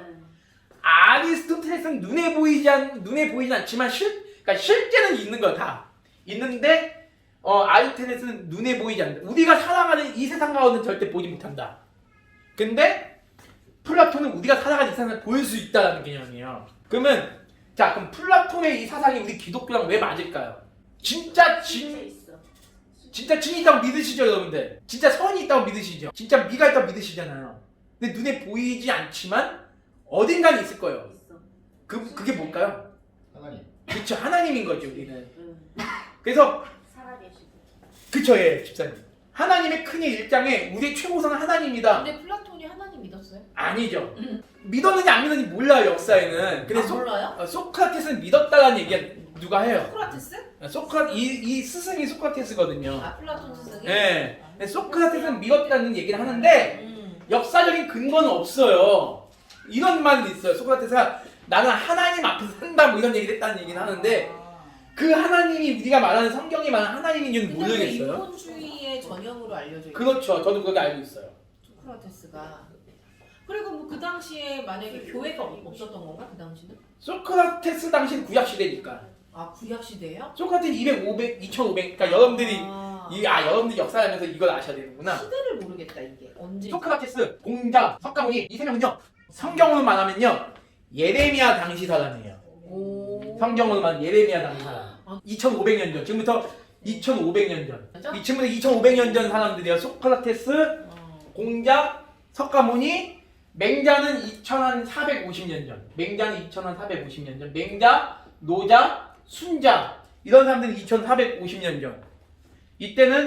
이때도 거의 뭐 그쵸? 뭐 유다가 남유다 멸망할 때쯤 되니까 그러니까 다니엘 그런 사람들 사야 돼. 예. 그런 사람들 소크라테스, 공자, 석가모니. 그러니까 이미 선지서 활동할 때 이미 동양에서는 서양에서는 소크라테스, 공자, 석가모니 동양에서 활동하고 있었던 때고 그리고 여기서 이제 아리스토텔레스나 플라톤은 동일하게 한 2450년 전. 이 정도는 세계사도 예수님 전이네요. 다 예수님 전이죠. 그리고 그 그러면 예수에 대한 얘기는 나올 수가 없구나. 일단은 뭐 그런 거겠죠. 성경을 뭐 몰랐으면 마호멧이 서기 600년 된 사람이에요. 지금부터 한 1400년 전.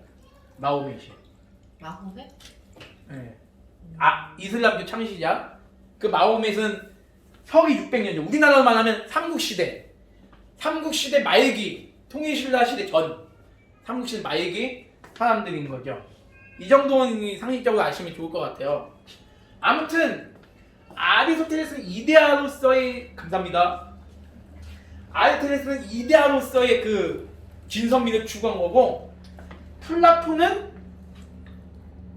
그러니까 아리스토텔레스 말에 의하면 우리는 살아있는 동안은 진선미를 찾을 수 없는 거죠. 추구할 수는 있어도.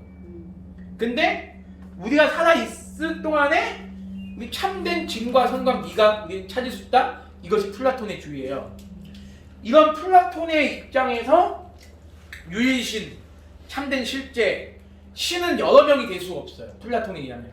참된 실제는 한 명이기 때문에 참된 미도 한 명이고 참된 지도 한 명이기 때문에 절대 신이 여러 명이 될 수가 없어요. 유일신 사상이 우리 기독교의 가장 큰 핵심이잖아요. 그 유일신 사상의 아리스토텔레스는 아니에요? 예? 아리스토는 아니에요.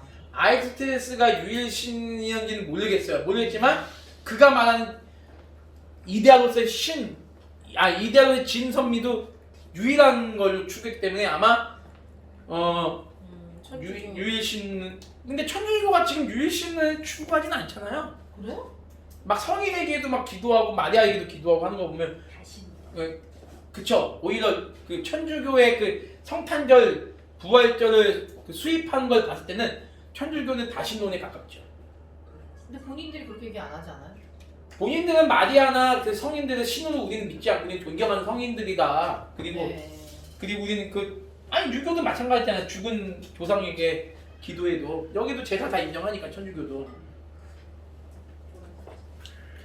초기는요 안 그랬어요. 왜 굳이 여기 중기를 붙이면 초기 플라톤주의는 그냥 굉장히 어떤 인간의 도덕적인 윤리적인 삶이 가장 이상형이다라는 정도까지만 도착을 했다면 중기 플라톤부에서는 이제 신에 대한 존재성, 참된 인간이 추구해야 될 실제의 진리로서의 그 가치를 추구한 게 중기 플라톤주의자들이죠. 그래서 이 중기 플라톤주의의 영향을 받은 사람들이 누구였냐? 초기 변증가들이다라는 거예요. 이해가 되시죠, 여기까지? 그만큼 엘리트였어요, 이 당시에. 그리고 또 하나, 지성인들이 자 보세요. 여기 이제 두 번째 지성인들입니다. 자 그러면 왜 변증가들은 엘리트가 많았고 지성인이 많을 수밖에 없었을까요? 한번 역사적인 상황을 여러분 생각해 보시면 나올 거예요. 대충 그때 역사적인 상황이 어떤 상황이냐 한다면 왜 당시 초기 변증가들이 엘리트이고 지성인이 될 수밖에 없었을까? 이거 녹차가 아닌가? 한번 이번 박호준 선생님 한번 말씀해 보실래요? 초기 변증가들이 왜 엘리트가 될 수밖에 없었고 뜨거운 지성인이 될 수밖에 없었을까?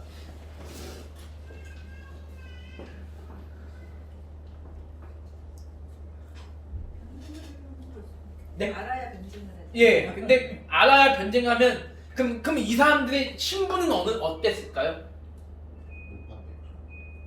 높았겠죠. 한번 여러분 일상적 한번 보세요.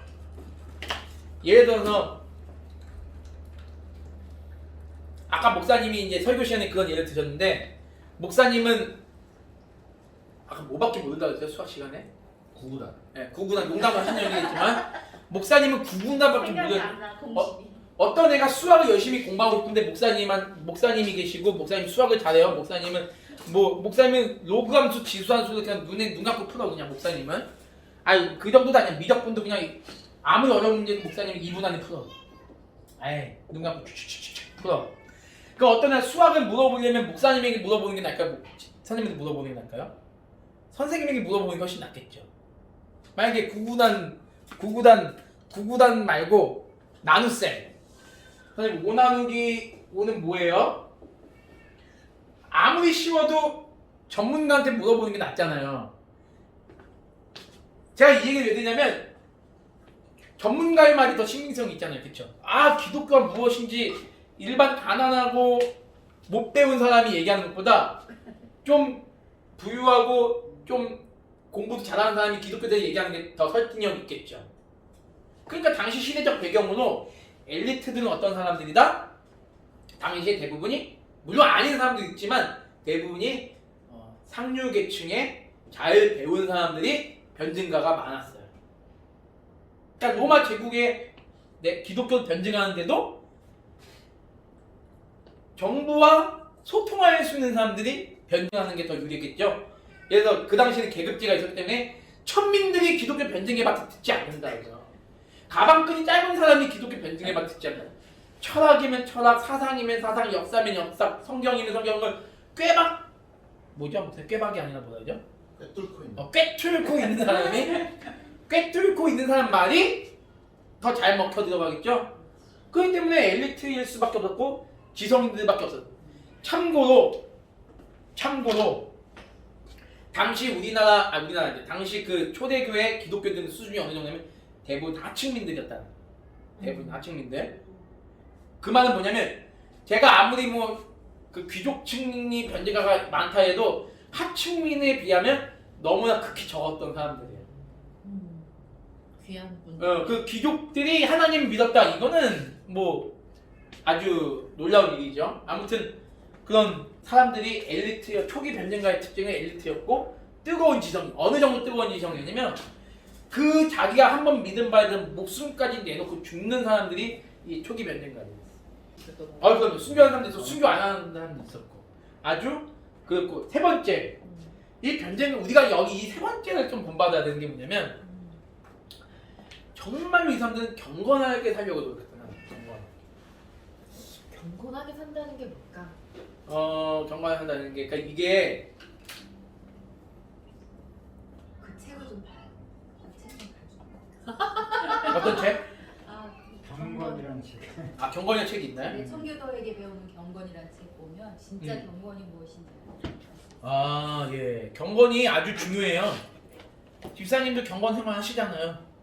아니 근데 예전에 그런 얘기 들은 적이 있어요. 경건이란 물론 우리 성령의 9가지 열매 이런 게 있지만 경건이란 그게 거룩에 대한 얘기였나? 아까 거룩을 추구해 가는 사람들 오케이 좋아요. 거룩을 추구해 가는 사람들.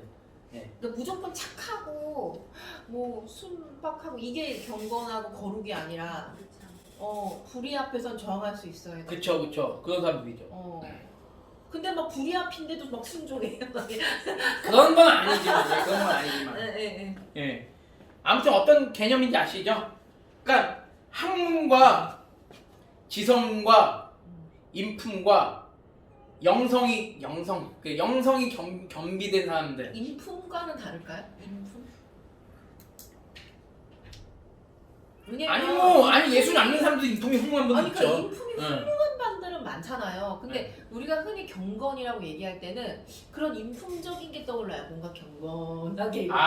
그런 거 말고 가장 우리가 이제 개혁주의자들이 이제 비판받는 이유 중에 하나가 뭐냐면 너네가 그 교리를 믿는 만큼 너희가 하나님한테 기도하냐 이런 말을 많이 하는 사람들이 있고 너희가 그렇게 신앙 교리에 대해서 정통하면 너희가 그만큼 하나님 앞에서 그렇게 사느냐 너희가 그렇게 전도하느냐 너희가 겸손하냐 너희가 사랑을 그렇게 하느냐 원수도 사랑하느냐 이런 얘기. 근데 나는 그거는 우리가 100% 실현할 수 없지 않나요? 우리 죄인이고 아무리 우리는 성화의 길을 간다 그래도 완전해질 수 없는 거 아닌가요? 그쵸? 완전해질 수는 없죠. 근데 이제 그런 개혁주의라는 게 방향으로는 가야겠지만 우리 자신을 이제 그렇게 추구해 나가려고 노력을 해야 되죠. 성경 말씀에 근거. 근데 나는 이런 고민과 갈등 속에서 우리가 자라나는 거지. 우리가 그 맞아요. 나는 그런 고민이 귀하다는 거지. 사실 그런 고민조차 없는 사람들이 많잖아. 많죠. 음, 교리를 배우면요 그런 고민이 생겨요. 교리를 배우면. 좀 아니까. 네. 근데 역사를 배우면 그 교리 때문에 갈등하게 돼요. 교리를 배우면 그 고민이 생기는데 역사를 배우면 갈등하게 돼요. 왜 그렇죠? 근데 역사를 배우니까 교리를 이해하게 되던데. 그쵸. 예. 역사를 배우니까 또 교리를 이해하게 되고 그 교리를 배우면 이 교리가 어떻게 역사 가운데 생겨났을까를 또 보게 되고 지금 여러분들이 뭐 웨스트민스터 신앙고백 뭐 사도신경 다 하지만 그 모든 것들의 그 뼈대가 결국엔 다 이런 초대교회의 이런 역사에서부터 잔잔하게 다 형성이 되어 온 거거든요. 근데 이런 교리를 어떤 분의 절대자를 찾는 분에게 그분이 절대자는 있다고 믿지만 예수 그리스도가 삼위 하나님이신지는 아직은 못 받아. 이해가 안 되는 거죠. 이해가 안 되시는 건지 못 믿는 건지. 근데 그것에 대해서 교리적인 지식으로 우리가 설명을 해야 되잖아요. 그랬더니 지식으로 또 설명을 한다고 뭐라고 하시더라고요. 그러니까 나는 참 이게 어려운 게 그러니까 우리가 하나님이 언어를 줬고 말로 줬고 우리한테 이성을 줬기 때문에 우리가 설명을 하는 건데 그러면 그렇게 따지면 우리가 어떤 신비로운 것만 추구하고 다녀야 되는 건가? 그러면 교회가 더 망해지죠. 그러니까 나는 그것이 참 근데 내가 보기엔 그분이 말하는 게 굉장히 이성적인데 또 내가 그렇게 얘기하면 안 받아들이니까 물론 하나님이 은혜를 주셔야 가능한 거긴 한데 그게 참 안타깝더라고요. 이건 뭐 저는 교리나 역사나 다 하나님의 은혜로만 이게 수납이 되어진다고 믿는데 일단은 뭐 그런 분이 의외로 많아요. 너무 많고 그러니까 한 15분 정도 하고 초기 그 변증가 이제 여러분들이 이제 몇 명을 이제 속사도가 또 많은데 핵심적인 부분들만 우리가 이름만이라도 기억해놓으면 좋고요. 초기 변증가도 여러분들이 이름은 좀 반드시 기억을 해도 좋겠어요. 지금 잘 못 외워가지고 이레니우스 지금 말씀하신 건 속사도 이레니우스 우리 권사님 연세가 어떻게 되나? 아니 나는 아주 똑똑하시죠. 근데 이렇게 나이 드신 분들이 이런 건 나는 진짜 정말 경이로운 게 우리 엄마는 내가 조금만 깊이 얘기하면 아이고 머리 아프다 이러시거든요. 이제 한 67세 정도? 권사님도 60대이세요. 네. 근데 좀 약간 그냥 복음주의적으로 믿는 게 많아요. 그냥 평안과 아니 스트레스. 뭐 충분히 뭐 아니 뭐 믿음이 없다고는 할 수는 없는데 조금 깊이 들어가는 거예요. 피곤해. 나이가 아니라 성향 아닐까요? 젊은 아니, 사람들도 아니 그래서 내 성향이 좀 그러세요. 저는 머리가 아프거든요. 예를 들면 아니 목사님은 아니죠. 근데 젊은 사람도 머리 아파하는 사람들도 많이 있고 오리겐. 아니 이런 신앙적인 거 말고도 오리겐. 정치적으로도 그렇지. 같은 보수여도 생각하기 또 싫어요. 깊이 들어가잖아. 아우 또 골치 아프네. 그러니까 지금 여러분들께서 지금 언급하신 이름들이요. 그러니까 제가 이런 말씀 드리면 이게 아마 아실 거예요. 지금 나오는 분들은 거의 이름을 거의 못 들어본 분인데 그건 왜 그러냐면 그만큼 우리 한국 교회가 초대교회사에 대해서는 거의 관심이 없는 거죠. 지금 이제 말씀을 드린 지금 오리겐 같은 경우는 후대 인물이에요. 지금부터는 아직 후대 인물이고 근데 특별히 후기 반증가에서 제일 중요한 사람이 두 명입니다. 누구냐면 타티안이라는 사람이 한 명 있고요. 타티아누스라고도 하죠. 근데 타티안이라고 하세요. 그냥 타티안. 그리고 저스틴 마터라는 사람이 있는데 이 사람을 다른 이름은 유스틴이라고 돼요. 유스틴. 이 두 사람은 이 초기 변증가에서 제일 중요한 사람입니다. 이 두 명은 초기 변증가에서 제일 중요한 사람이고 그 다음에 우리가 또 이제 또 배울 분들이 재밌어요. 여기 초기 변증가는 약간 그 속사도보다 약간 더 재밌어요. 약간 코드라토스라는 사람이에요. 코드라토스. 이름 외울 때 쉽게 외우세요. 여러분 코브라 알죠? 코드라토스라고 쉽게 얘기하시면 되고요. 코드라토스 말고 또 한 명을 여러분이 갑자기 생각이 안 나는 이름이 클레멘트. 네? 클레멘트. 클레멘트는 속사도.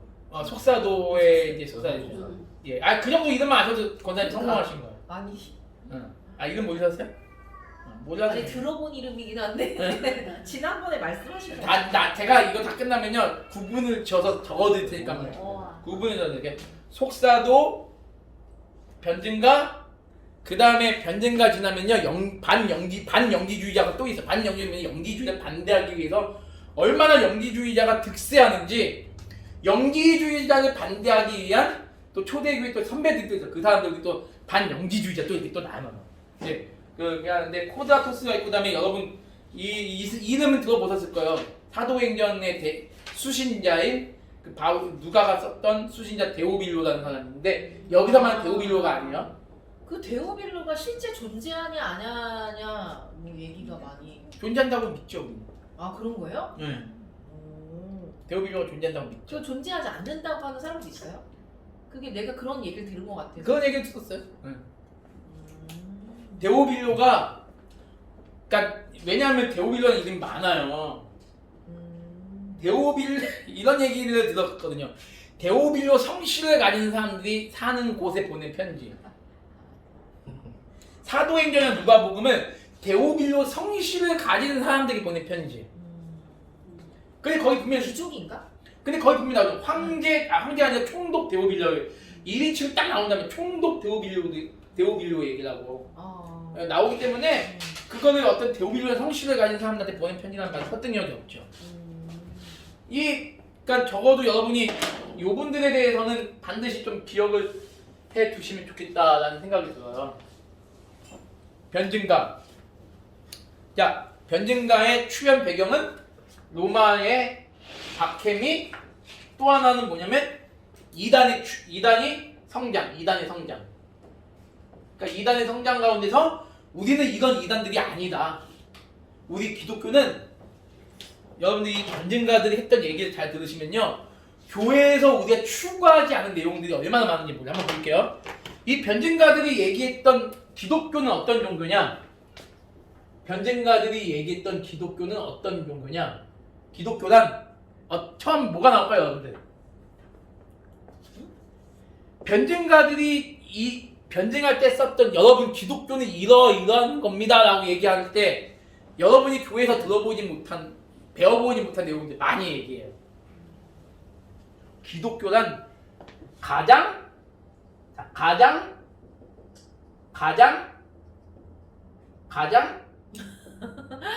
쫙쫙쫙쫙쫙 순서는 구분 안 줘도 돼요. 그러니까 변증가도 이렇게 얘기했다고? 변증가들이 로마나 이제 로마나 그 이단들에 대한. 네, 기독교는 가장 유니버설한 진리다. 유니버셜. 우주적인 진리다. 가장 우주적인 진리다. 기독교는 가장 체계적인 진리다. 기독교는 가장 설득력 있는 진리다. 기독교는 가장 철학적인 진리다. 기독교는 가장 논리적인 진리다. 기독교는 여기서 또 당시 1900년 전에 이런 얘기를 한다는 게 너무 놀라워요. 기독교는 가장 사이언스한 진리다. 과학적인. 기독교는 가장 과학적인 진리다.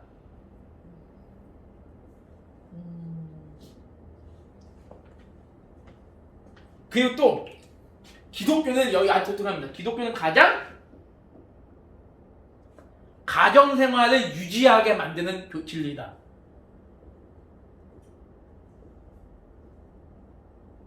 가정생활을 유지하게 만드는 진리다. 여덟 번째 마지막 기독교는 여기서 가장이라는 말을 안 써요. 기독교야말로 뭐다? 여기서 가장이라는 말을 안 써요. 유일한 기독교는 유일한 나머지는 가장이라는 말을 썼는데요. 마지막에는 기독교는 유일한 미신적이지 않은 진리다. 이거를 가지고 이제 변증가들이 변호하기 시작하는 거죠. 기독교인들이.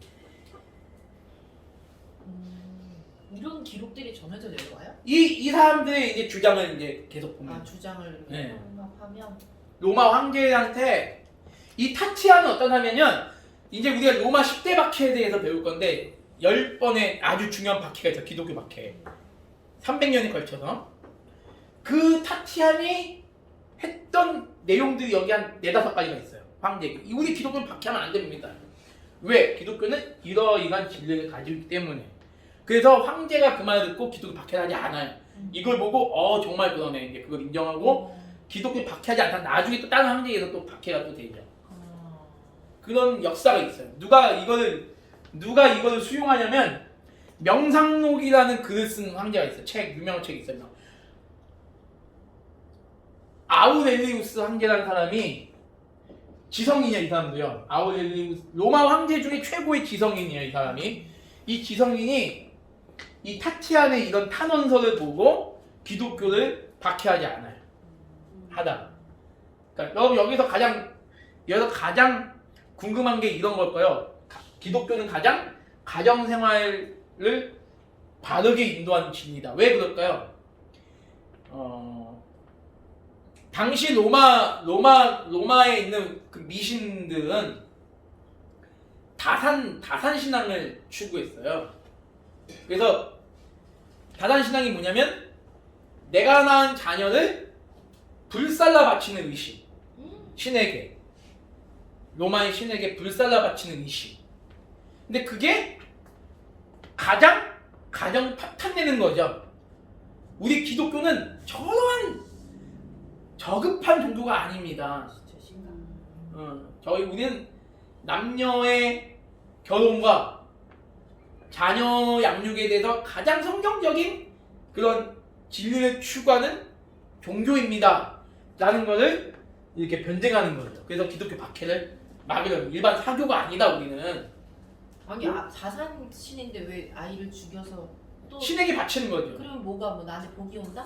그래서 그런 개념이겠죠. 그렇기 때문에 어떻게 보면 이게 또 미신하고 연결이 되죠. 미신하고. 근데 웃긴 건 뭐냐면 그 당시 로마가 가장 철학적이고 헬레니즘 문화가 왕성했다는 로마가 그런 신을 믿는 것 자체가 말이 안 되는 거죠. 진짜 이상하다. 네. 그럼 너네가 정말 그런 헬레니즘 문화를 추구하고 플라톤주의를 추구한다면 니네가 우리 기독교를 박해하면 안 되는 거 아니냐. 그런 얘기를 하는 거죠. 그러니까 황제가 듣다 보니까 그 말이 맞는 거죠. 그래서 박해를 중단하는 거죠. 그런 역할들은 그러니까 여러분들이 이걸 아시면 좋을 것 같아요. 그래서 제가 순교만이 그 진정한 하나님의 축복이다. 누가 그런 얘기 했다고 그랬죠? 그 저기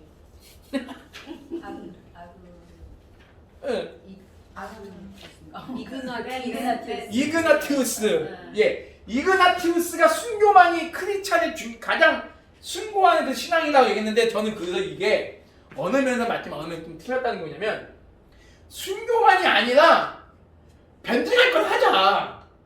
제 입장은 왜 그냥 내 몸 죽이라고 갖다 바치냐. 변증할 때는 해야지. 우리 기독교 이런 종교인데 왜 우리 기독교 죽이려고 하십니까? 이렇게 얘기할 수 있는 게 우리 변증가의 역할이라는 거죠. 그리고 이그나티우스는 하나도 뭐 얘기를 안 했어요? 아니 얘기를 했는데 그래도 선택의 여지가 없어서 그랬지. 그치 변증가로서의 역할은 못했겠죠.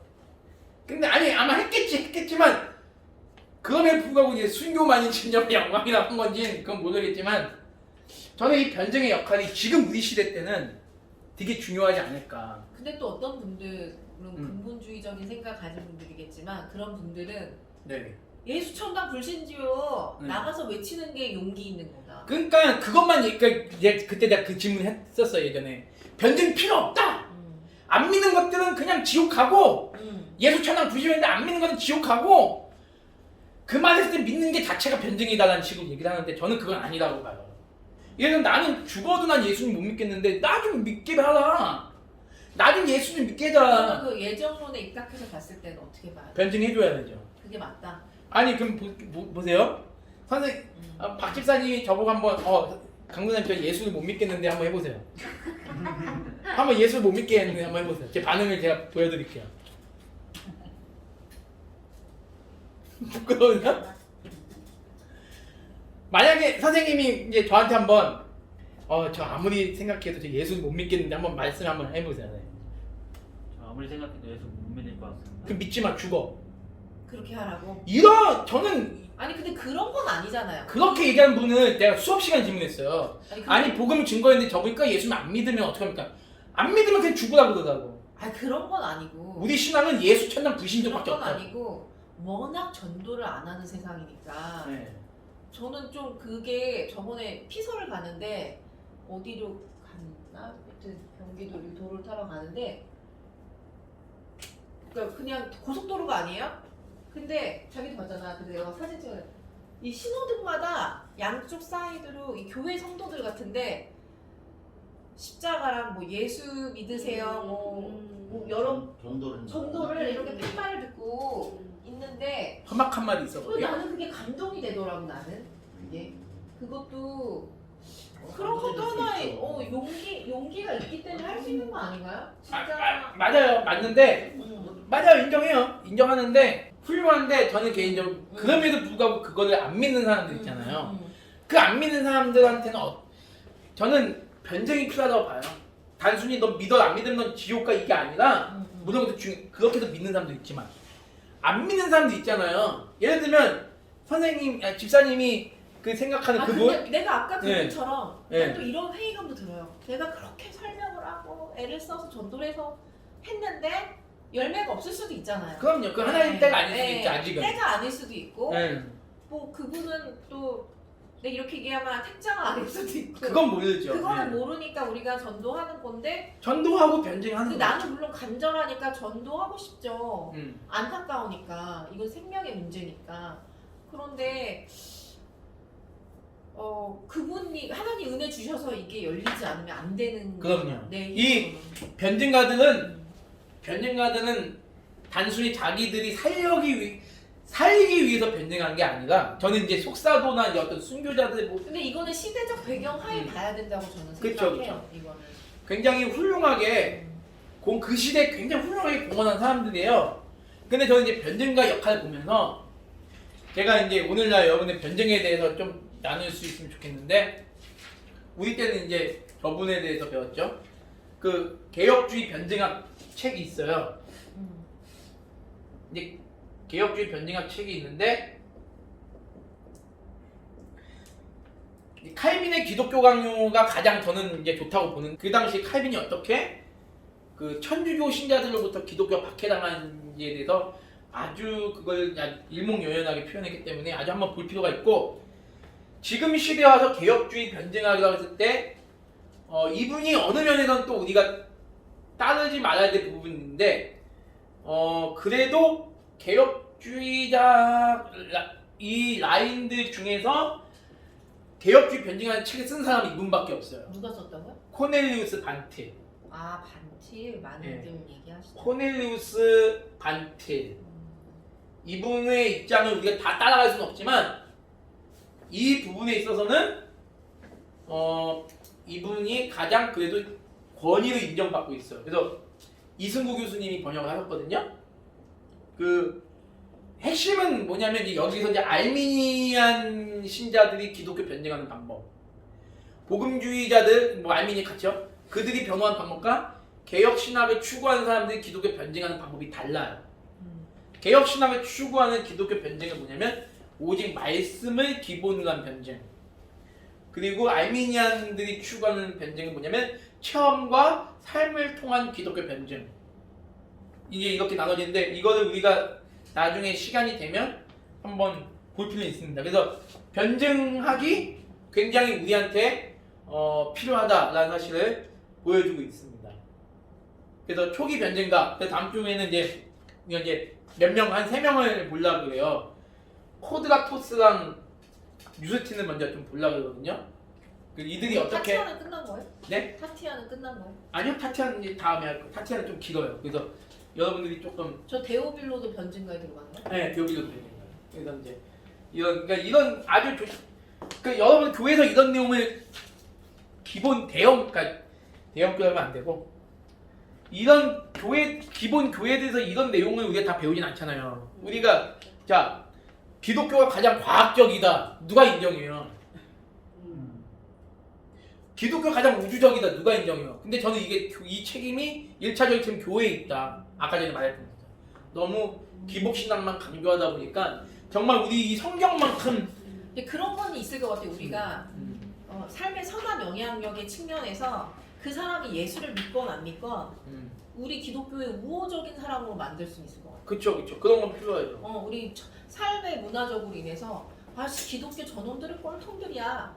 막 이런 비아냥. 이런 걸 만약에 이런 걸 우리가 알고 전도한다면요 아마 우리만큼 가장 지성적인 사람을 평가받는 사람 없을걸요. 기독교만큼 지성적인 사람. 그리고 내가 삶에서 그런 어떤 그러니까 청교도적인 삶이 우수한 거는 그들이 정말 삶을 열심히 살아내잖아요. 그쵸. 하나님의 뜻대로. 그러니까 그게 그런 게 없으니까 우리가 삶과 신앙이 다른 거예요. 그렇죠. 맞아.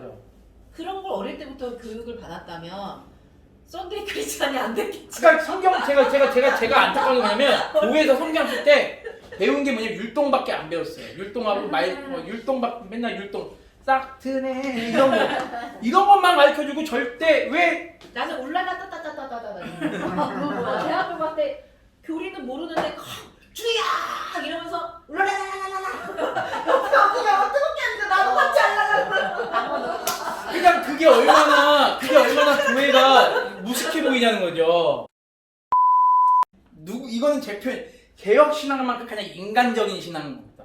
이건 제 표현이에요. 제가 지어낸 거예요. 역사 신앙 보면서 공부하면서 개혁 신앙은 가장 따뜻하고 가장 인간적이고 가장 이웃을 사랑하는 신앙입니다.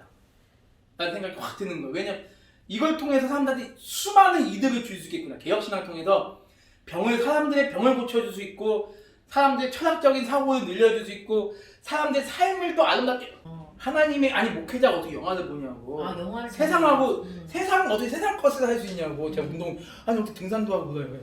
내가 그 말 들을 때 야 이게 참 심각한 문제구나 기독교에. 이 복음주의라는 게 저희도 저희도 복음 중이심이에요. 개혁주의는 절대 복음주의 그러니까 이 말을 쓰는 사람들이 나는 참 심각하구나. 야 기독교는 단순히 세상을 죄악시 여기고 하나님과 관계를 유지하는 걸 이 사람들이 너무 심각하게 오해하고 있구나 생각을 제가 하게 됐어요. 개혁주의는 뭐냐? 모든 삶에서 여러분들이 이렇게 말하면 너무 오해하지 마세요. 개혁주의 여러분이 모든 삶을 다 누릴 수 있으면서 그 삶 속에서 여러분이 하나님의 영광을 드러내는 거지. 이거는 빼고 오직 교회 안에서만 사는 게 하나님 믿는 거다라고 생각하시면 안 되는 건데 그런 면에서 저는 가장 인간적이라는 뜻이 그런 뜻이거든요. 가장 인간적인 가장 따뜻함 그게 바로 이 개혁주의가 아닐까라는 생각이 드는 거예요. 이런 것들 변증해가는 그 변증가들의 모습을 보면요 정말 아주 놀랐습니다. 그 당시 1900년 전에 기독교는 그렇게 숨어가지고 뭐 하는 게 아니라 우리는 막 이런 어떤 과학적이고 이런 철학적이고 이런 가장 논리적인 걸 추구하는 그런 종교라는 사실을 보여주면서 나갔던 그 초기 변증가에 대해서 이제 다음 주에 이제 다시 조금